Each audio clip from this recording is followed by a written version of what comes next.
Okay, welcome back to the AEC Hive podcast, where we're talking about innovation in the architecture, engineering, and construction sector. I'm Ralph Montague. I'm a director at ArcDocs, and I'm co-founder of the AEC Hive. I'm joined by my fellow co-founder, John Egan from BIM Launcher. John, do you want to say hi to everyone? Hi, everyone. I'm John Egan from BIM Launcher here. I'm looking forward to this conversation for a while, so I'm looking forward to getting into it. Very good. So we're very excited today to be joined by Kris Lengieza, who's the Director of Business Development at Procore Technologies. Kris, you're very welcome. Do you want to give us a little bit of background about yourself and also your role and a bit about Procore just to get started? Sure. Happy to. And first of all, I just want to say thank you for having me on. Really excited about this and really excited about, just kind of technology in the AEC space as it is. A little background on myself. I am a construction guy. Came from about 15 years of construction experience working at various general contractors, and I'm an owner, developer, builder, and really kind of got bit by the technology for our industry bug about 9 years ago when I just kind of got fed up doing things the hard way and wanted to really focus on improving the way that we could operate on a day-to-day basis. We can talk a little bit more about what that entailed and some of the different things I dove into on that. But really it was around just process improvement and digitization. VDC and BIM and reality capture all were things that were near and dear to my heart. Joined Procore about 2 years ago to run our marketplace. So if you're not familiar with Procore, we are a construction management platform, and I really emphasize the platform side of that because we believe in being an open and connected system that allows people to leverage the best in breed solutions that are out there on the market today. So while we do offer things like project management and project financials and resource management and quality and safety, we really think that it's really important for that data to be incredibly connected across the workflows and the stakeholders that are on the projects and inside of the companies that you work on today. So my job, which I think is maybe the coolest job at Procore, second to maybe our CEO, Tui, is I get to, talk to all of the construction technology companies that are out there in the industry and find out how we can build partnerships with them, how we can leverage the best in breed of those solutions and bring them into the Procore ecosystem so that we can deliver for our customers streamlined workflows, better ways to collect data and information, and really an opportunity to move the industry itself forward in big ways. So thanks again for having me. Really excited about the conversation. As John said, we've been talking about doing this for a while. So glad that we finally got around to it.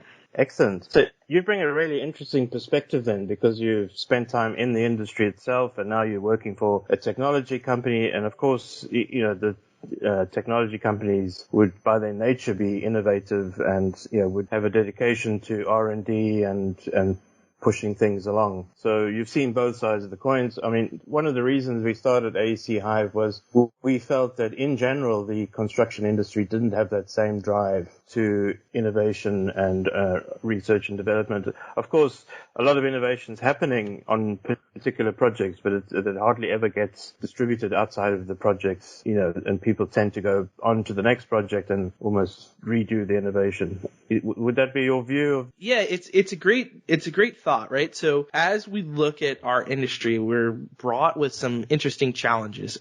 Every project is unique. We are basically building a prototype every time. So even when we do innovate on one project, there's not necessarily the opportunity to use what you learned in some cases on the next project. Now, I wouldn't say that our industry as a whole is not innovative. We've just focused our innovation in different areas. It has not been around technology, right? It has been around maybe changing the means and methods in which we built, and changing some of the tools and materials we use, but very little focus has been put on, as we've talked about, like the digitization and the technology side of it. And I don't actually blame construction or the AEC industry for that. I kind of, in some ways, blame the software world a little bit for it and kind of others because we were underserved. We as an industry really didn't have anybody investing in innovation in us. They didn't see us as an industry that was, something that they wanted to do. It was only after they kind of touched watched all the other industries out there and they were like, hold on, wait a minute. Here's this AEC industry that like has done nothing. There's a huge opportunity here. Let's go and figure out how we can solve some of their problems. So I think you were absolutely right. There are innovations that happened in pockets, whether that be a project or a division of a company or a specific project manager even, or maybe just some sort of innovation that happened. But we were really bad at sharing that, really bad at scaling that, and really bad in investing in, okay, what are we going to do next? 'Cause margins in construction are extremely tight. I don't think anybody is unfamiliar with that. So the thought of investing a percentage or two of your company's revenue into R&D like they do in manufacturing or like they do in other industries seems a little daunting when we're talking about single-digit margins anyways, right? Mm-hmm. So it was hard to find, necessarily the budgets and the expertise to take a very R&D approach to innovation in construction. And that's why I got really excited to come work at Procore, is because I worked for a smaller GC in my last job, about $300 million a year we did. Previous to that, I had worked at some larger $1 billion plus GCs, but I was only able to affect a very small sphere of my world, like basically the contractor I worked for and probably our local competition. And one of the things that was awesome for me in coming over to Procore was the ability to kind of spread a lot of that knowledge around to our entire customer base and the entire industry, and just spread those learnings and those opportunities that we could really drive change in our industry.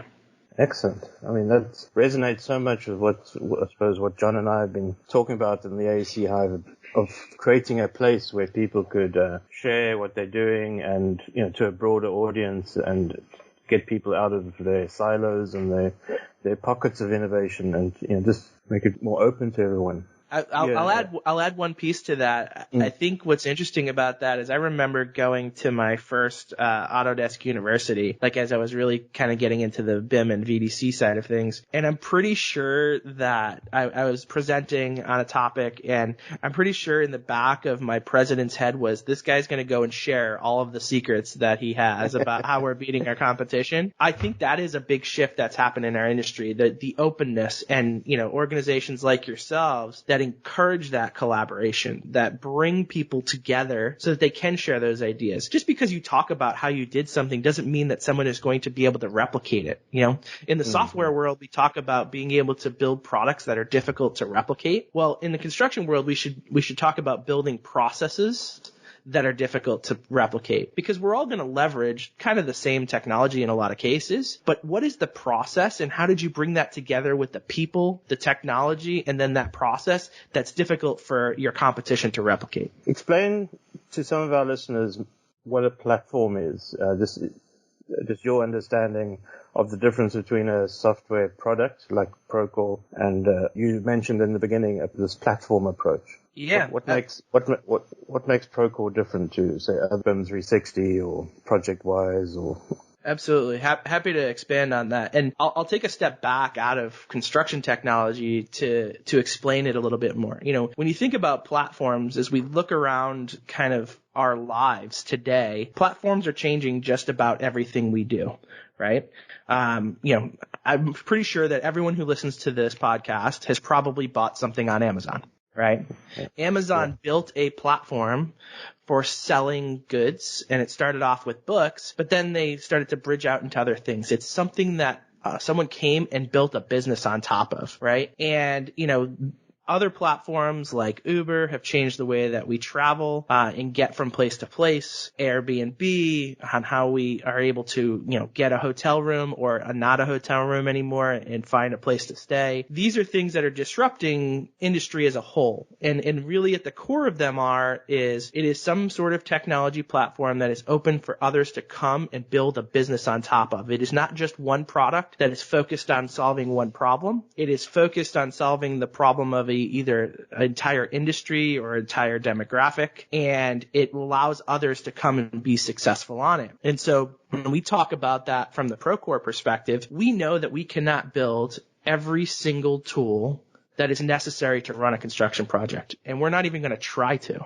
right? So we need to take a very platform approach, which means that we need to have open APIs and we need to have the foundational work for our developers and for our customers and for other technology providers to be able to integrate into us, build unique products that live upon our platform, build entire businesses. We have consultants that all they do is consult on how to use Procore in the industry, right? When you look at Salesforce, great example of a platform, right? And you go to their marketplace, there are like thousands upon thousands of Salesforce consultants out there that have built successful businesses on top of a platform. So when we look at Procore, that's where we want to be. We want to be kind of this core foundation, one place to log in to go get all the information you need, one place to be able to have access to all those other tools and technologies that you need through integration, through embedded experience. And we want to, the biggest part is to bring all of that data and information together in one place so that we can really start to leverage the value of data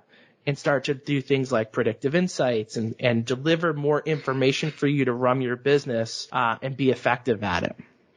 So that's some of the things that differentiate us against many of our competitors. Some of them have APIs, some of them charge for them, some of them make it difficult to integrate, some of them think that, in order for you to be successful, you have to use their entire stack of tools. That's not our approach. We want people to pick and choose what's right for them, what's right for their business, because everybody is a little bit different. And we want to make it easy for us to work with other software vendors and other developers so that we can really move the industry's needle forward significantly.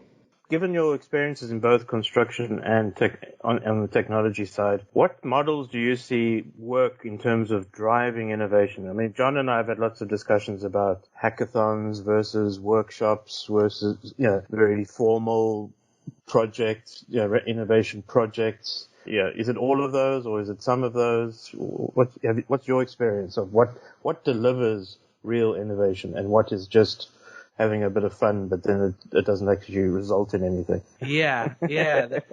It's a great thing to think about, right? I'm going to say that all of those pieces have their place, right? There is the concept of how to like rapid prototype or rapid pilot things on projects. The good thing for construction is we are constantly starting projects, right? So you don't have one design or one thing that you're building for the next 3 years and that's the only thing your company's working on. You might have 10 of those projects and they're all starting at different times. So it provides this interesting opportunity to test and to prototype and to see what's going to work. Now, I also love the idea of hackathons. I think hackathons are fantastic because they bring people who don't normally work together, including technical resources, including industry knowledge, to be able to build something that solves a pain point that is kind of agreed upon by the industry. And then because of those different perspectives and because of their different experience, they bring different things to the table that you may not get from just trying to do an internal hackathon at your own company and to try and solve your own problem. I do think that there's also the need to kind of formalize your approach to innovation. So if you were, let's say, a contractor, and I say that because that's what I'm most familiar with, like you have to have a plan. That's the biggest thing. You have to come up with some way and some sort of idea of here's the problem statements we're trying to solve maybe this year or over the next 5 years. Here's going to be our approach on how we're going to either validate, test, pilot, whatever you want to call it, and deploy. And then here's going to be, once we find one that's successful, how we deploy it out to the rest of the organization. I think what's really interesting is there's a lot of innovation happening in our industry, things that work on one project, cool things that people are doing one time. I think where we've struggled as an industry is then taking that and scaling it across organizations or across the entire industry. And you're seeing some of that happen now. And I think a lot of that is because we're removing a lot of barriers that were there before. The world has changed a lot in the last 6 months. And so I think a lot of folks have really started to, things that they would never do before, they're now more open to. And I'll give a personal example. My previous firm, still pretty close with a lot of the folks that work over there. I tried to deploy Microsoft Teams for like 6 months and couldn't get anybody to move on it, right? Now, the reasons were it's not stable. We can't trust it. We need one person to control a document. We can't have 12 people working in it at the same time. That's never going to work. On bid day, we can't have it crash and it not work. All these reasons that it wouldn't work. So we couldn't get the momentum to move forward. And then now come COVID, everybody has to work from home and we have to find a way to submit a bid for a construction project with everyone sitting at their own house. Now, we used to sit in a big room together and we'd walk bids in and we'd hand them to one person who would put them in the bid sheet and come up with the final estimate and recalculate. And now we couldn't do that. And so because we removed the ability to do it the old way, they were able to try the new way. And lo and behold, it worked. And it not just worked once, but it worked 3 times in 1 week. And so therefore now in talking to my friends that were working pre-construction there, they're like, yeah, I don't know why we ever would do this any other way now. And so I think there's a great catalyst that's happening in the world today, especially around construction, around changing the way we think about technology and things that we had these preconceived notions of we could never do that. And they've kind of been removed. It's like, well, we also never thought we'd be locked up in our houses for 6 months either. So, why not give it a shot? Yeah, it's fascinating. I wrote an article recently just about, this situation and how companies now have to think about how much construction can we do sitting at home. That's the question. And at first you think, well, that's impossible. You can't build a building sitting at home. But of course you can do a large percentage of the work in the design, the pre-construction planning, procurement, bidding. There's so much you can do that where you don't have to actually be in an office with a group of people. Of course, you can't do everything. At some point in time, you've got to get out to site and assemble elements. But even a lot of the elements can be assembled in sort of better controlled environments like factories, and so it's really focused the minds of everybody. I think this whole pandemic as to what is possible already with existing technologies. As someone who's sat in one of those metal boxes out on a construction job site and tried to actually review a submittal on, let's say, I don't know, some steel shop drawings or something like that, and had 35 quote unquote visitors walk into the trailer throughout the course of the day to ask you a question about where was this material, has this RFI been answered, when's the lunch truck coming, where's the first aid kit. These are all the things, and you're still sitting here trying to focus on, is this beam height elevation correct, does this connection detail match the construction documents, and you're like, you can't focus, right? So now you take that person out of that world of distractions. They can still do that job really, really well, and probably they can do it better than they could before, right? Given the resources, that they're afforded. And so I think there are some things we can do better, not actually being at the job site. But, at the end of the day, drywall's not going to hang itself, right? Exactly. It's we still need to be in the field in order to build, and there's still going to need to be supervision there, but it is going to change how we need to communicate with those people for sure.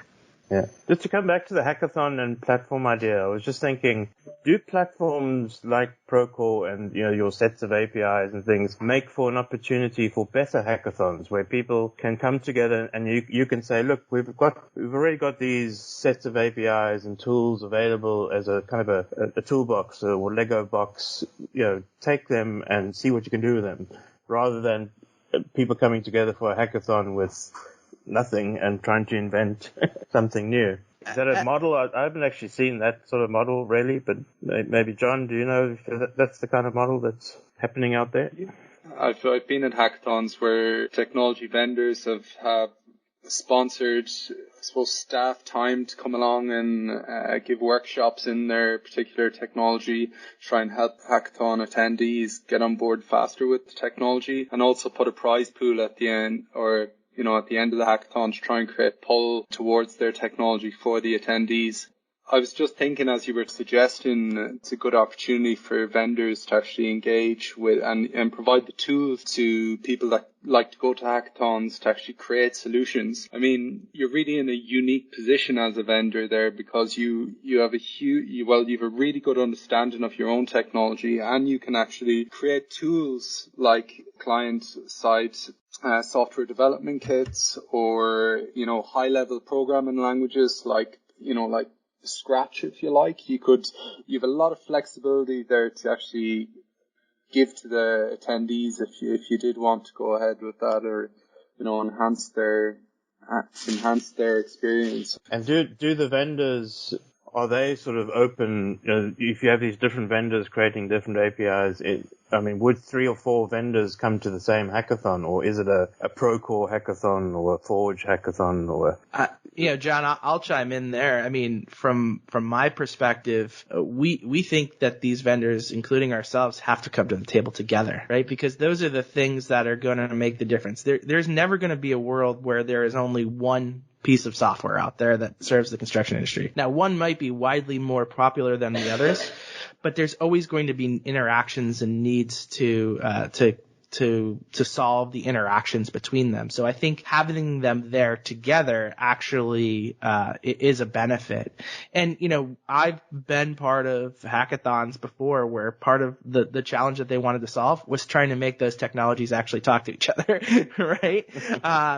And so I think that it draws attention to the problem statements that are out there a lot. And I love the concept. I mean, I'll say it, I'm not afraid to. Autodesk has done a great job sponsoring hackathons as well, because they have the Forge platform for people to come build on, right? And then Procore, we have the Procore platform for people to come build applications and integrations into as well, and to leverage the tools that we have. So, I think similarly, we want to encourage developers, we want to encourage construction professionals to solve the problems, not starting from scratch, not having to literally code from a blank screen, but rather here's a toolkit of tools and APIs and functions that you can leverage. Now it's string it together in the right process and the right experience to deliver something unique and something that's going to add value.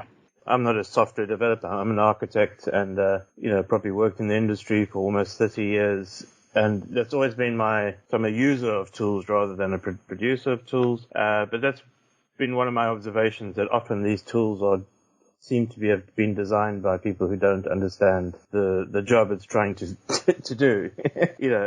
So it's fantastic in recent years how architects and engineers have got involved in these hackathons and these programs like Smart Geometry, etc., and merging the professional experience of what needs to be done with the technical experience of how can we do this and how can we do it better.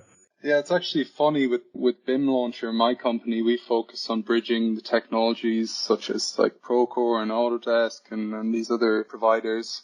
But one of the challenges that I found for people that are actually coming out of industry is that they're skilled in the wrong technologies for modern development of solutions. And like the reason that I say that, a lot of people, particularly designers, they're working in visual programming tools like Dynamo and Grasshopper. They are becoming skilled in visual programming, and then the options or the pathways once they get into visual programming is to start coding in like C# or Python. And I mean, you're still a far cry from building web applications with just those two programming languages. And there's a huge leap that you need to take from, building scripts on top of the plugin framework on the likes of Revit or whatever it may be, to actually building and deploying and scaling web applications. It's just, you're thinking about, on one hand, you're thinking about assembling geometry, and then on the other, you're thinking about system components and how they come together. So yes, we have come a long way over the last, I'd say, 5-10 years in terms of the number of people that are actually engaging with technology and building the technology. So actually a lot of architects moving from that user to producer, or as I like to call it, tractor and trailer. A lot of architects, engineers, etc., becoming from a trailer and trying to make that jump to becoming a tractor. And I think that whilst you're making that transition, the people that are already building the tools, like let's say for instance Procore, they are skilled technologists that have been brought up in an environment of building web applications, whereas the guys who are coming out of architecture have come up in a completely different environment, and they've probably learned their first skills in visual programming. And I just think, there is still a huge gap there. Well, of course, I mean, a very small percentage of architects want to pursue a career in software development, but the majority want to pursue a career in architecture, and they want a set of tools that helps them fulfill that career. And there's a general frustration, I suppose, from people who are not software driven around the tools. And, there's a famous letter recently to a big software vendor, from their own customers telling, how frustrated they are around, the tools that they're being provided. And Ralph, I think one of the biggest challenges there is speaking the same language.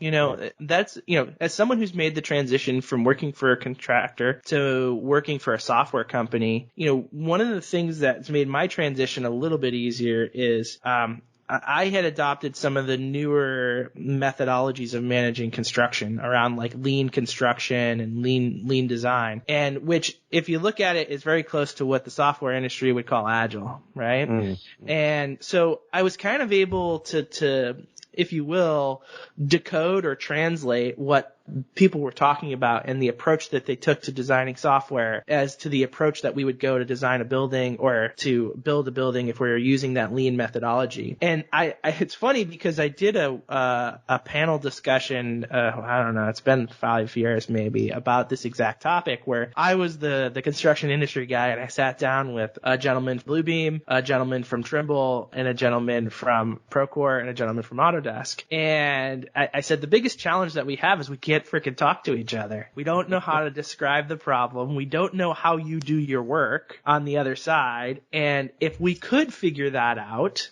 we wouldn't have letters like that being written, because we would be able to solve the problem together. I think you're spot on, right? Architects who are architects do not dream of being software engineers, but they do dream of being better architects, right? Mm-hmm.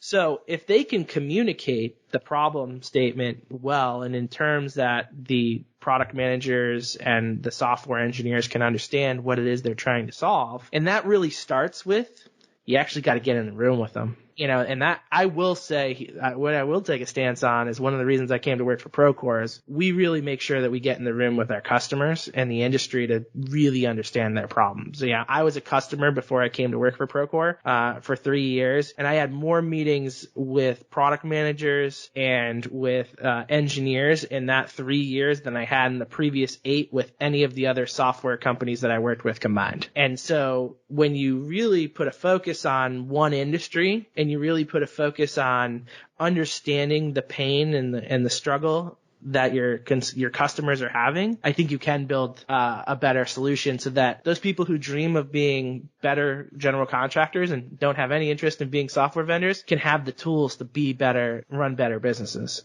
I think the quality of discourse and debate has really increased recently, particularly with COVID and people going online. And, we spoke in a recent podcast with Nathan Wood from the CPC, and they talk about this thing of shared pains, and, just trying to address the shared pains, which is great now that people are coming together, because, before everybody just dealt with the problem in their own office and almost accepted it was a problem and just, learned to live with it, or invented their own way of solving the problem internally, which inevitably caused problems for other people. But they didn't mind because it wasn't their problem anymore. But suddenly, in the last couple of years, I've just seen an increase of people willing to come together and talk about these things and try and smooth over some of the issues we're having in a practical way, not in an academic way. Some of the standards work in building smart, and that, it's obviously really important work, but I think a lot of people feel disconnected from that. It's too high level, it's too academic, it's in the world of standards, which moves at a glacier pace. I was gonna say, and it doesn't move fast. It doesn't move fast enough. That's the problem.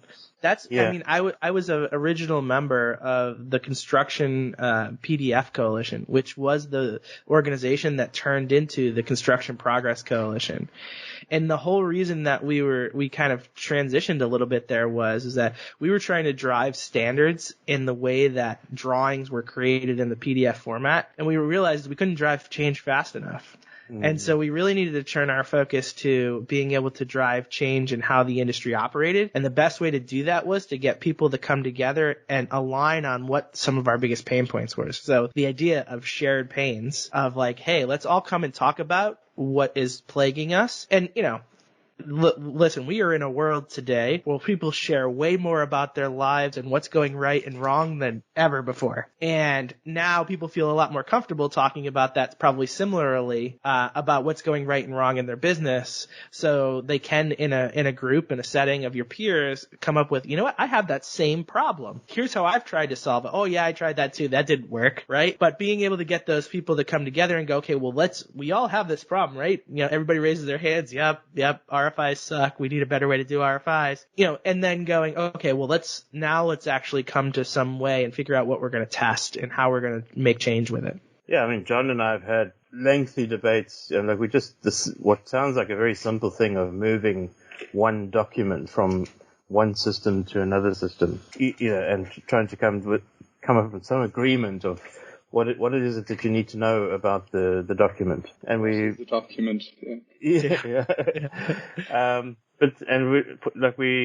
been invited to also participate next week, I think it is, with the CPC on that debate as well. But it's great that people are now trying at least to come to some consensus. But it has to happen quicker, as you say. Projects are moving on. The life cycle of projects is 2 to 3 years. You can't wait 5 years for a standard to come out. Well, yeah. Sorry, Kris.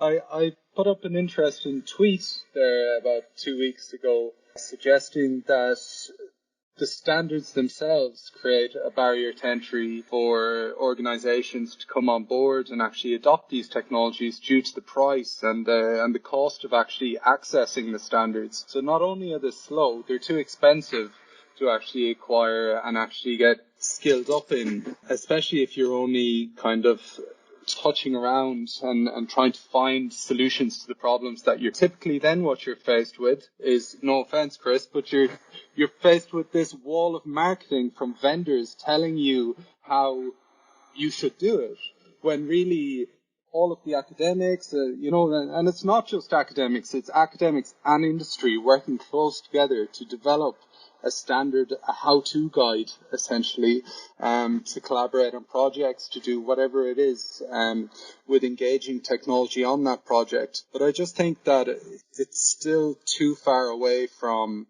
industry, and perhaps we would have more of a benefit on actually making standards accessible and those how-to guides neutral, accessible to customers that are actually coming on to use technology.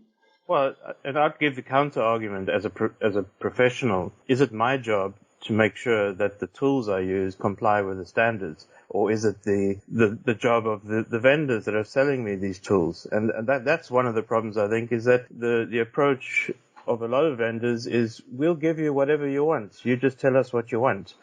We'll configure it whatever way you want it, and we don't care whether it complies or not. And that is part of the problem, is that every company that's having these sort of bespoke configurations based on people who haven't even bothered to read the standards is compounding the mess. I mean, I'd really like to encourage a lot of vendors to maybe read the standards themselves, have a configuration that complies with the standards, and then when your customer says, I want to do something bespoke, sort of highlight to them, well, we can do that, absolutely, but you are aware, of course, that it's not going to comply with the standards. I don't think those words have ever been uttered by a vendor.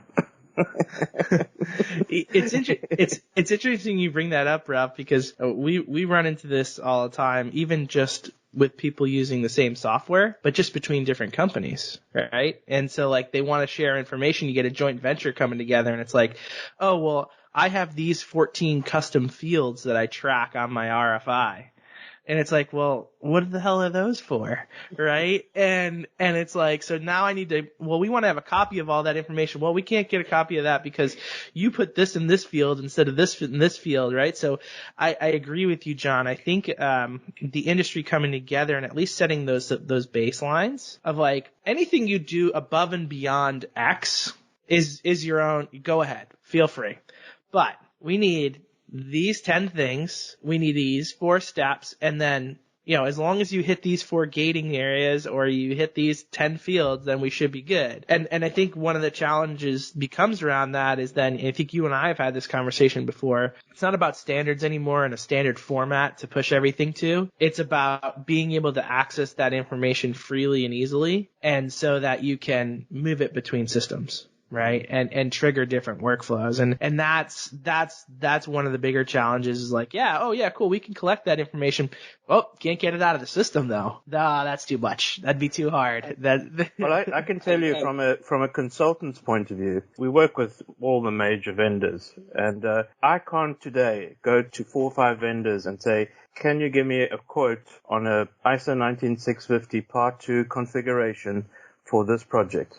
Each one of them will come back to me and say, oh, we've got to spend 4 weeks with you to work out what we need, and we've got to have this much consultancy to, determine your requirements. And, so you can't actually buy off-the-shelf configuration. And clients are coming to us and say, like, go and get us 3 quotes for a CDE for the duration of the project. And each quote will come back with 4 weeks of consultation. Yeah, isn't that crazy that all the major vendors in the common data environment space, if you like, not one has a pre-configured, ready to roll. I think the reason for that, Ralph, could perhaps be that they're all internally so different from that standard, and they would have to reconfigure their interfaces. No, but they all configure them. So we're using them. We're using all the major. So they're all configurable at the end of the day to work to the standard. But it takes a long time. Yeah, and from the other side of the coin, get away from from the professionals, the architects, the engineers. They don't want to spend 4 weeks in meetings discussing how to set up the common data environment. They want to get on with designing the building and the stuff that they like doing. For a lot of them, there's questions about what would you like to call your documents is not a question they want to answer. They want to think about the building. So that's where the disconnect is between, I say, industry and the software world, if you like. That gap needs to be closed somehow. And that's, I think, an area of innovation that needs to take place, I think. What do you think, Chris? Well, I agree. I mean, I think that there's a challenge at hand with any standard, right? And everyone, even though it shouldn't be this way, everybody interprets it a little bit differently.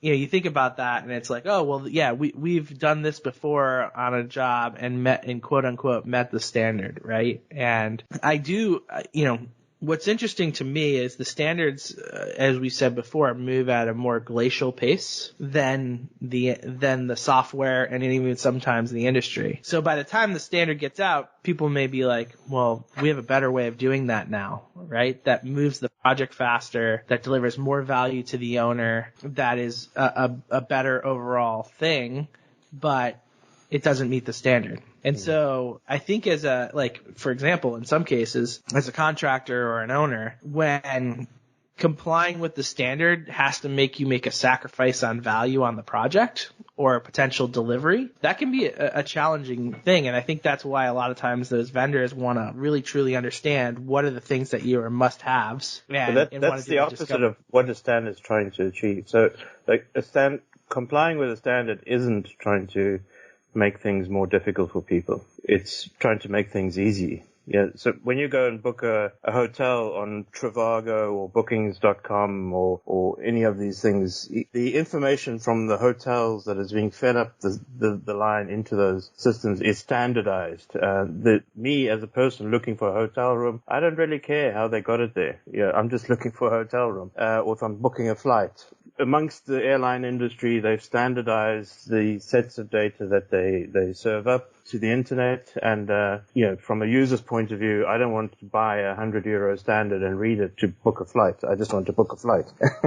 And that's, I think, where we need to get to in the AEC sector with the software tools, and that is we've got to think about the users and say, okay, well, we've got to serve up to those users standardized information that they can use easily, and I think the software vendors have some responsibility, obviously not all responsibility, but if you're a software developer, in the same way that if you're developing a website to sell airline tickets or hotel rooms, you have some sort of responsibility to comply with the standards. I would imagine. Can I just make a comment there? A couple of patterns that I've identified in the industry to date around the adoption of standards, and particularly around why the UK have been so successful at developing and implementing, projects using standards like ISO 19650. Obviously, they gave birth to the PAS 1192 standards, which grew into the ISO 19650, but it was all driven by the client and the government saying, look, we need a better way to manage our projects. And something like 40% of all projects in the UK were government projects. So they were saying to their supply chain, look, as a client, we're telling you to comply with this standard. And they were saying, okay, well, if we want to work on their projects, we now have to look at our vendors. Do you comply with ISO 19650? No, you don't. Therefore, unfortunately, we can't consider you. Vendors losing money. And it's the same thing that we've seen in the AIM CDE proposal for the government back in 2018. The organisation that produced that slips my mind. Perhaps you know it, Ralph. But they're actually revising that this year based around this idea, and I suppose a more clearly defined problem statement that the CDE isn't just one solution. It's a group of solutions that make up these workflows on projects. And what I feel through engaging with the developers of that, I suppose it's not a standard, but it's it's a pre-standard, or I don't even know what to call that, some sort of an innovative standard, or a pre-standard, let's call it. They're essentially going to redevelop this and put it in place. The government in the UK will pick it up and they will say, okay, anyone that wants to, I'd like to think that this is going to be the patterns. This is future tense. Government's going to pick it up, say, right, if you want to work on our projects, you need to comply with this. That's going to get pushed onto the vendors. Vendors going to have to innovate. I don't know. Kris, would you agree with that? Yeah, I mean, absolutely. If the standards are adopted and enforced, then the vendors have to follow suit, right? And so the challenge becomes when they don't have the support and adoption, right? And it's not holistic. If everything goes that way, then it becomes very easy. But there's always then the outliers that are like, well, we're not going to follow that standard. We live in a capitalistic society, so everyone's trying to find a way to differentiate themselves and to win the next job and to deliver more value for the owner and things like that. So even as contractors, I've seen this before, where I've done it before, right? Where the specification says X and we're supposed to do that. And I go, hey, I have a better way to do that. It's going to save you money, it's going to save you time, and it's going to add value to your project. Mr. Owner, would you like to do that? And then the owner goes, well, it's going to be cheaper, faster, and better. Sure, I'll do that. And now your standards kind of go, oh, okay. So we continue. So innovation can be our enemy in cases against standards sometimes, because they don't move fast enough to keep up. And now if we could go tomorrow and go, hey, now I want to update everyone to use that standard, right? And it only works for one project or one job, that you kind of get the advantage because it is the better way. Then I think that's interesting. But I agree with you. I think as standards become more and more adopted and they are well founded, the software vendors will have to come to deliver to them. I mean, I know it's a conversation that happens inside of Procore all the time, which is like, hey, how are we going to make sure that we are more out of the box, 19650 compliant? We didn't start in the UK. We started selling in the US to general contractors, and that's not a standard that people use over here. So we're very successful. Now, we've made a lot of strides towards it, and we've added functionality and features and continue to add more to be able to be there, and that's the challenge is, there's always going to be different parts of the world, different parts of the market, right? Because, that's not required on every project. That's only required on some projects, right? And so then that's the challenge is until it's widely adopted, some people may just choose to not go after those type of projects. Yeah, it's funny, on a number of these calls, we start off talking about innovation and we end up going down a rabbit hole of standards. Yeah, so maybe to bring it a bit back to innovation and the fun stuff. How do people engage with Procore and this platform idea? If you were a developer, maybe an architect who's looking towards engaging with tools, or if you're a developer and you have an idea and you want to build something that's you're going to work for you on top of the platform idea, how do people engage with Procore in that scenario? Yeah, well, we make it really, really hard. There's like you got to call one number, it bounces you to another one. Then there's like 17 emails. You have to figure out the secret passcode. No, actually, we want it to be as easy as possible. So, we have set up our developer site for anybody that's looking to integrate, build on top of, leverage our ecosystem, that you can come in and get access to our APIs tomorrow. There's some SDKs there. There's some example code there. There's example projects there so that people can get started. We then have a monthly developer meetup that is a web open to anyone who wants to join, where we're hitting on any updates that we've made to the platform. And in addition to that, do Q&A. And then we have a full service support team that supports just that group, just those developers, just those who want to build something on top of the Procore platform. Now, maybe you're a person who already has a solution and it's already integrated and you want to work on the business side. That's where my team comes in to really help grow that and get it out in front of our customers and in front of others. So, if you are a contractor, if you're a software developer, if you're someone who has something that is valuable that you think you have to offer to the wider industry and want to make that available on the Procore platform, we want to streamline that and make it as easy as possible. We want to make sure that it's going to add value to others. I mean, we've had several contractors who have built their own solutions on top of our platform that we've had conversations with them because they want to get it up on the marketplace and they see it as either something that they want to give away for free because they think it will just make a difference in the industry, or they're potentially going to start selling a solution that adds value to projects, and because they've built something on top of our platform for the betterment of their projects. Okay, fantastic. So we've come to the hour. I don't know if there's any other particular things you wanted to discuss or any messages you want to convey to the AEC Hive community. No, I really appreciate the opportunity to get on and to chat with y'all. Two topics I'm very passionate about: innovation and standardization and moving the industry forward. I think they're actually very closely linked together. So I'm not shocked that you end up having that conversation on each one. And, for everybody out there, as I said before, right, Procore is something we want people to come build on, whether that be building an application, building a business, building your own construction business, or your own, as an owner, being able to build your projects on. So we just encourage you to take a look and to have a chat with us if you don't already know us, to learn more about us. Excellent. John, any parting word of wisdom? No,